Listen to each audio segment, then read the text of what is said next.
Good morning. Today is Sunday. It is Tes Adev Aleph. And we are in Teres Menachem Sefer Mamar Tafshin Yud Aleph Tafshin Yud Beis and the Mamar of Purim Tafshin Yud Beis Layehudim Haisa. We're up to the last chapter of the Mamar, Beis Yud, page Reish Lamed Ches at the bottom.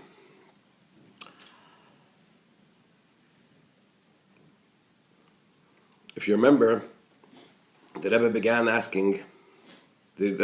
Mamar by asking, why is Purim celebrated specifically in connection with two of the four aspects mentioned in the pasuk, Layehudim Haisa Oira v'Simcha v'Sasain Vikar. The pasuk says that after Haman's decree was annulled and turned around,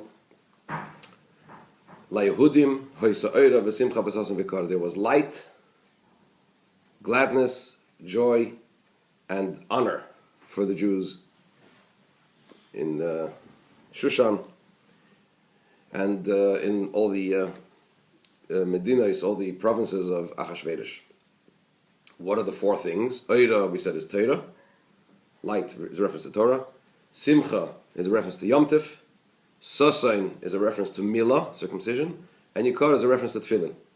Because these are the four areas which Haman forbade or the Jewish people from practicing, because anything that was a sign between the Jewish people, a special connection between the Jewish people and Hashem, Haman forbade them. And these four things are signs. That was how the Rebbe began the Mamar. So therefore, when the decree was annulled, these four areas of practice received an extra strength and extra force, because that the Gzeira, the decree prohibiting them, was annulled. So they were renewed with extra vigor and extra force.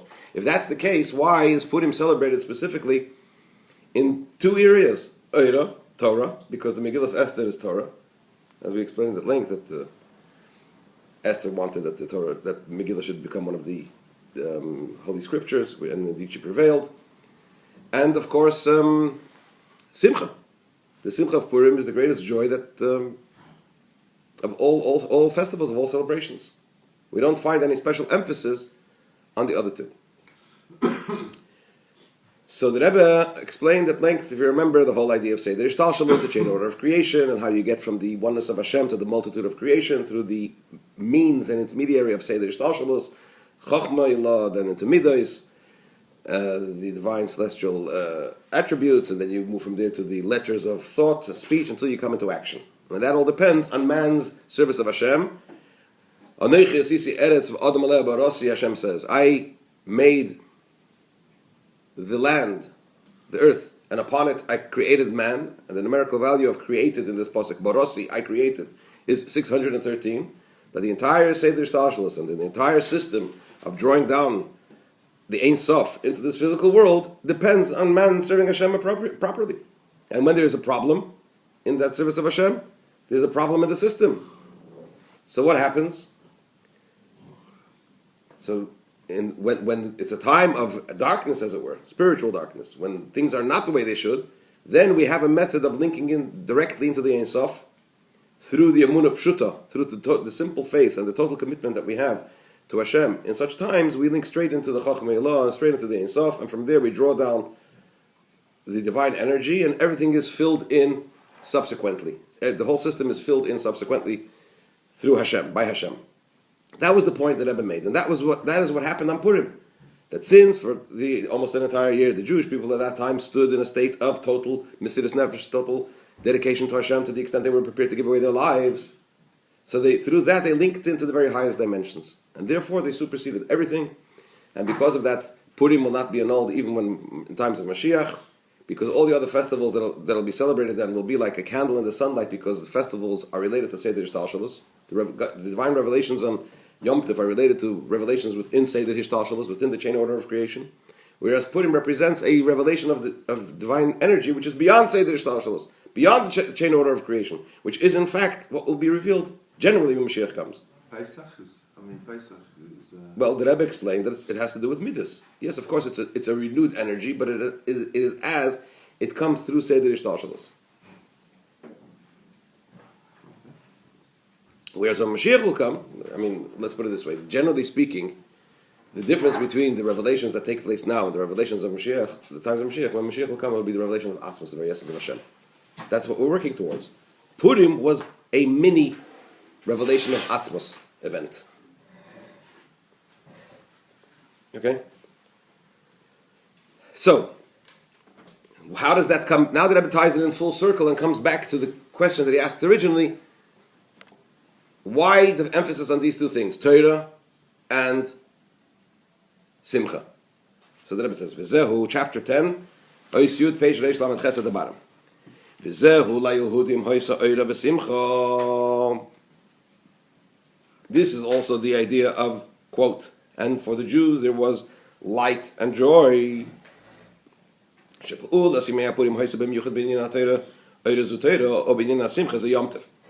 the effect of the days of Purim was particularly in the matters relating to Torah and in the matter relating to joy.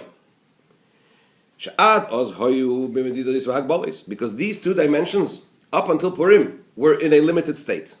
Where do we find limitation in these two ideas, in Torah and in joy? Concerning Torah, there was the limitation of, quote, from here there is a great protest against the Torah. If you remember, we mentioned before, the Rebbe mentioned in the Maimer, that when Hashem gave, the Pasuk says, Kimu v'kibla Yehudim aleim v'alzaram. In the Megillah it says that the Jewish people at the time fulfilled and accepted upon themselves and upon their children for all generations. What is that a reference to? Says the Gemara, what did they fulfill and what did they accept? So the Gemara says, Kimu mashakiblu kvar. They fulfilled or they established that which they already received. What does that mean? So the Gemara explains that when Hashem gave the Torah at Mount Sinai, it says, Vayirad Hashem al Sinai, Hashem descended upon Mount Sinai, and it says that Hashem lifted up Mount Sinai over the Jewish people and he coerced them. He forced them to receive the Torah. Right? So up until Purim, there was a protest against the Torah, because if you come to someone and say, why don't you fulfill the Torah? He'll say, what do you mean, why don't I fulfill the Torah? I never really accepted it by my own will. I was forced to do so. On Purim, the Yidden accepted the Torah anew, as it were, without any coercion. They accepted it because they were they chose on their own initiative to reaffirm and rededicate their commitment to Hashem and to Torah. So Purim brought in validation into Kabbalah Torah. It took away that protest. So, because when it came to Matan Torah, so there was a limit. Up until Purim, the commitment to Torah was limited. Why? If a person will be called to judgment before Hashem, and he'll be asked, why didn't you fulfill what you have accepted upon yourself? Yesh lam tshuva. The person up until Purim had an answer. He received it by coercion. Because Hashem, it says at the giving of the Torah, Hashem held upon them the Mount Sinai like an overturned bath, like a vat. And therefore, a person can argue that this part of the Torah is associated with him, and the other part of the Torah is not associated with him. And if I wouldn't have been coerced, I would have had a choice. And if I would have accepted it, you could have complained to me. But now that I've only accepted it by coercion, you can't have any complaints. And therefore, when the days of Purim affected Yidden, that they accepted upon themselves the general idea of Torah upon again. This added an additional dimension, a new dimension into Eira, in the pasuk of the Yehudim Eira, into Torah. It took away that problem. It took away that limit. So too when it came to the joy of Yom Tov, the celebration of Purim, the joy of Purim. How do we know that on Yom Tov you have to be happy? Because it says in the pasuk, you should be happy on your festivals. So concerning this idea of happiness on a festival, the obligation to be joyous, to be merry on Yom Tov, on a festival, is with a limit. Why? As we learned before, that I brought that on Yom Tov, the Bezdin would send out monitors to check that people don't drink too much wine, don't get too carried away. Why was there a limit to the merriment that should be experienced on Yom Tov. Because all of that took place before the situation and before the conditions that prevailed on the days of Purim. And in this matter, in the matter of joy, there was an additional new element which was added after the Yidden withstood the tests that they were tested with during Purim. And after there was an awakening of tshuva, of returning to Hashem, which affected each and every Jew, all Yidden, though also including those that have a connection, are at the level where they could serve Hashem properly, and including also those that are at such a lower level and they're not able to serve Hashem properly, including also those that have a connection, that are able to serve Hashem according to their rationality. And including also those that are at such a high level that they are able to serve Hashem even beyond rationality. So Purim brought something new and something special in the state of each and every Yid, each and every Jew at that time. What did it bring into those that are able to serve Hashem even beyond rationality? So says the Rebbe, because in serving Hashem beyond rationality, there is a type of serving Hashem beyond rationality which comes as a result of a rational calculation. That your rationality, your seichel, tells you that in this instance I have to go beyond rationality. But what happened then by Purim? That year, all Yidden stood equally in a mode of complete self-sacrifice. They were prepared to give away their life in actual fact. This is completely beyond rationality. So in other words, even someone who normally is at such a level that his seichel, his rationale could, in certain circumstances, tell him this is a moment when you have to go beyond. When it came to Purim, even someone like that went completely beyond. In other words, it was completely beyond any calculation. Bli chayfetz v'ratzon klal, without any desire for anything at all. Okay, before Chassidus, as is explained in Chassidus, shizeu inyan ha'ava. This is the reference. This level of serving Hashem with such beyond rationality, with going beyond everything, is the level of love to Hashem, which is denoted the mili b'shamayim v'imcha lechafatzti ba'aretz in the verse in Tehillim, who is for me in the heavens, and with you I desire nobody on earth. It's a pasuk in Tehillim. What does that mean? Chassidus brings that the Alter Rebbe, when he used to go into a state of tremendous cleaving to Hashem, he used to say this pasuk, this verse, and he would say in Yiddish, Ich will ze gar nicht. I want nothing. Ich will nicht dein Gan Eden. I do not want your Garden of Eden. Ich will nicht dein Elam haba chulu. I don't want your world to come. Ich will mer nit as dich allein. I want only you alone. Only Hashem. So what is the Rebbe saying? Obemayim the matzav zeh omdu as kol bnei Yisrael. And this is the state in which all the Yidden stood during that almost entire year before the salvation of Purim. At such a tremendous, great level of cleaving to Hashem, which is completely beyond everything. And therefore, therefore, it's because of the state that the Yidden stood in during that year. This brought the redemption, in a way of turning things over. Is things transforming being transformed from one extreme to the other. The same mouth that decreed the decree, he himself annulled the decree, and even more so, that he instructed also that the Jews should rule over their enemies. It's an interesting turn of phrase here, because we know that the Megillah says that Achashverosh said that you can't take away the first decree. You have to make a second decree. But if you look in, he points over here to maybe I'm being too accurate in the choice of words of the Rebbe because this is not an edited Maimer, but I also listened to the tape and it's interesting, the Rebbe's language here. This is a reference, as he says over here in the footnote, in the reference that it's from Torah Ur. Over there it's slightly different, the expression, but the words over there is that if you look at the source of the decree, it was Achashverosh telling Haman, this is B'yesh Leimer B'derech Hefsher. Not sure that this is the meaning, but Achashverosh told Haman, when he said, there's a nation and they're different and so on and so forth, and Achashverosh acquiesces to him, to his scheme, he says, write Katoiv Be'einecha, write as you find fit in your eyes. Right? When it comes to annulling the decree, he says to Mordechai and Esther, Kisvu ala Yehudim Katoiv Be'einechem. The same expression.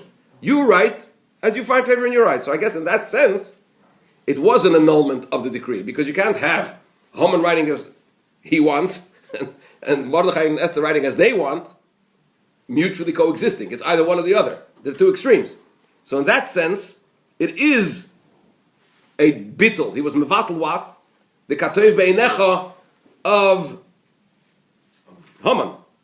And in addition, there would have been two stages. The mere fact that Achashverosh already said, write as you find fit, was already an annulment of Haman's katoiv be'inecha. But then they added also, and they wrote that the Yidden should rule over the enemies. That's even an additional stage, right? Because there's also a middle ground that could have said, okay, leave the Jews alone. Don't harm them. What happened? No, the decree was Asher Yishlu Yehudim Hema V'Seneim, that they should rule over their enemies. Anyway, therefore, so the bottom line is that it was a turnaround from one extreme to the other. The things turned around literally from one extreme to the other. Therefore, and that was as a result of what? Of the Yidden standing that year in a state of total dedication to Hashem and Mesiras Nefesh. Like the Alter Rebbe in his state of Dveikus, as the Rebbe explains over here. Therefore, when they set the obligation, the Chachamim set the obligation for joy on Purim, what was set was a joy that has no connection to any limitations. But complete, not only doesn't it have any connection to any limitation, but the obligation, as the Rebbe says, is you're obligated to go beyond limits. Why? Because it corresponds directly to what took place, what transpired in the days of Purim. The state that the Yidden were in the time leading up to the miracle of Purim, the revelations that took place at the time of Purim, and therefore the marking of Purim is along the same lines and in the same way, beyond a limit completely. This is the idea, chayiv inish. A person is obligated to celebrate on Purim ad aliyada until he will not know the difference between Adar Haman and Baruch Mordechai. Why? Again, why is it an obligation to go beyond limit? Because that was the state, that was the theme. The whole idea of Purim was completely beyond everything, and that is the additional element that Purim brings into what? In the Simcha over and above Yom Tov, and that's why the emphasis on Purim is specifically on the two aspects of Torah and Simcha, because in these two aspects in particular, we find this additional innovation that Purim brought into both of them. And this concludes this wonderful Maimer. The Rebbe will help that we should have the revelations. If the revelations of Purim are as the Rebbe said previously, the Maimer, that the revelation of Purim is the revelation of Mashiach. So you should have Mashiach Purim Mamish. And tomorrow we'll in Mitzvah start a new Maimer, but just not to leave it without starting it. It's the Maimer on page Reish Mem. I'll start again tomorrow within Mitzvah. But on top of Reish Mem, this is the Shabbos Pashas Vayakal Pekudei, which is Pashas HaChodesh, Mevorchem HaChodesh Nisan, Tavshin Yud Beis, and the Rebbe begins the Maimer on the Pasuk, Vayakel Moshe Kol Hadas Bnei Yisrael. And Moshe gathered all the whole community of the Jewish people. And he said to them, these are the words that Hashem instructed that should be done. On 6 days, work should be done. And on the seventh day, it should be for you holy, a day of complete rest for Hashem. It's known the questions concerning this pasuk. Why is there such a long-winded phrase that Moshe gathered the Jewish people and he said to them? Why is it long-winded? It would seem it would be enough sufficient for the verse to say, and Moshe said to the entire congregation of Israel, and you would have already known. It would already have been understood on its own by itself. That he gathered them. Why? Because you can't speak to everybody unless they're all there. As indeed the Torah itself says in a number of places that he spoke to all the Jewish people, but it doesn't say that he gathered them. And also, even a little further on in the pasuk, when Moshe Rabbeinu talks to the Yidden about making the Mishkan, the verse actually says that Moshe said to the entire Jewish people. It's simply it's self-understood that he gathered them. But why did he have to say and Moshe gathered them? Okay, we'll stop over here. We'll continue Mitzvah tomorrow. Hopefully we'll start from the Mamar again.